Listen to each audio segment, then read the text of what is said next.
یہ جو فیملی ہوتی ہے نا، یہ تسبیح کی طرح ہوتی ہے. اور ہم نے دیکھا ہے کہ یہ جو ہے نا تسبیح کے اوپر والا حصہ، یہ ماں باپ ہوتے ہیں. جب یہ چلے جاتے ہیں نا تو اپنے بھائی بہنوں کو جس طرح تسبیح کے دانے بکھرتے ہیں نا، اس طرح بکھرتے دیکھا ہے. جب تک ماں باپ ہیں پہلے تو ان کی برکتیں لینا، اور جب یہ چلے جائیں نا تو یہ دانے بکھرنے مت دینا، جوڑ کے رکھنا اپنی فیملی کو. یہ فیملی یہی تو پیار ہے زندگی میں. تھوڑے سے پیسوں کے لیے بھائی بہن لڑتے ہیں، جائیداد کے لیے بھائی بہن لڑتے ہیں، تھوڑے کاروبار کے لیے لڑتے ہیں. ارے قربان کر دو، کوئی بات نہیں، بھائی کو تھوڑا زیادہ چلا جائے، بہن کے میری بہن کے گھر میں ہی جا رہا ہے نا، یہ تیرا ہے، یہ میرا ہے، نہ کیا کرے. یہ گھر کی محبتیں آپ کو بہت ساری بیماریوں سے بچاتی ہیں. حدیث پاک میں آتا ہے جس کا مضمون ہے جو چاہتا ہے کہ اس کی زندگی میں اضافہ ہو جائے، عمر میں اضافہ ہو جائے، بری موت سے بچے، اسے چاہیے کہ وہ صلہ رحمی کرے. صلہ رحمی کیا ہے؟ اپنے رشتہ داروں کے ساتھ اچھا سلوک. اور رشتہ داروں میں the closest family member جو ہے وہ بھائی بہن ہیں، وہ ماں باپ ہیں، بیوی بچے ہیں. ارے ان کو چھوڑ کر دنیا سے محبتیں جتا رہے ہو؟ نہیں میرے پیارے اسلامی بھائیوں. تو اپنی بچیوں کے ساتھ اور اپنی بہنوں کے ساتھ بالخصوص اچھا سلوک کرنا. خوش نصیب ہے وہ بھائی جو بہنوں کا مان ہے، خوش نصیب ہے وہ جو والد جو اپنی بچیوں کے ساتھ اچھا برتاؤ کرتا ہے. بہنوں کی دعائیں بھائی کو بہت اوپر لے جاتی ہیں. خوش نصیب ہے وہ بھائی. اچھا ہمارے ایک اور نظام پتہ ہے کیا ہے کہ جب تک ماں باپ کے ساتھ رہ رہے ہیں تو چلے بھائی بہنوں میں پیار ہے. اب بھائی بہنوں میں شادی ہو گئی، سب کی شادیاں ہو گئیں اور ماں باپ چلے گئے، تو اب نارملی لوگ اپنی بہنوں کو اگنور کرتے ہیں. اب یار میں تو اپنی بیوی کو دیکھوں گا، اپنے بچوں کو دیکھوں گا، اپنی کمائی کو دیکھوں گا. نہیں، اب بھائی کا کام ہے کہ وہ والد کا کردار ادا کرے. بہنوں کو یہ احساس دلائے کہ تمہارے ماں باپ چلے گئے ہیں مگر تمہارے بھائی زندہ ہیں، ہر مشکل میں تمہارے بھائی تمہارے ساتھ کھڑے ہوں گے.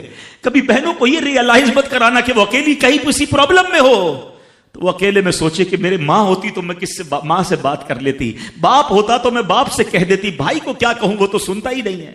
ہیں ایسے بھائی آج بھی کہ بہنیں انہیں اپنا دکھ بھی شیئر نہیں کرتی ہیں، بلکہ بھائیوں کو پڑی ہی نہیں ہے بہن کدھر گئی. یہ مت کرنا. اگر تم اپنے ماں باپ کی روح خوش کرنا چاہتے ہو نا تو بھائی بہن جڑ کے رہو، بھائی بہنوں میں پیار رکھو. یہ پیسہ سب کچھ نہیں ہے. ارے جو کچھ میرے پاس ہے اگر میرا بھائی بہنوں پہ خرچ ہو جائے تو اس سے اچھی کیا چیز ہے. یہ یاد رکھے جو سوشل میڈیا پہ ہزاروں فرینڈ بنائے بیٹھے نا کہ میرے 5000 فرینڈ تو میرے 10,000 فرینڈ، کسی دن بستر پر پڑو گے نا اسپتال میں تو اس بستر کے کنارے تمہیں تمہارے بھائی بہن ہی نظر آئیں گے.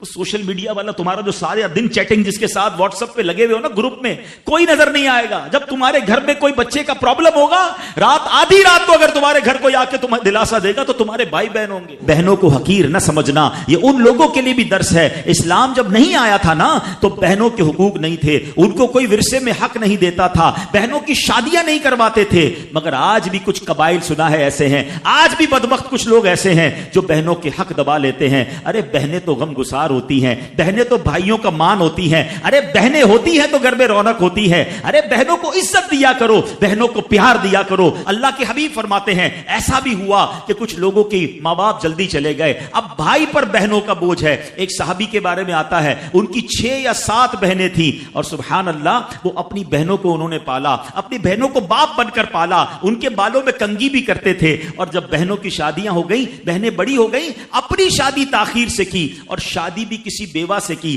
پوچھا گیا کہ کیوں بیوہ سے شادی کی؟ کہا میری بہنوں کو ایک ماں کی حاجت تھی، میں کوئی جوان لڑکی لے آتا تو بہنوں کا کیا ہوتا. اللہ اکبر. یہ صحابہ کا انداز. اور آج جو بہنوں کا حق دباتے ہیں، آج جو بہنوں کو ذلیل کرتے ہیں، نہ کرنا. ہمارا اسلام بہنوں سے محبت کا درس دیتا ہے.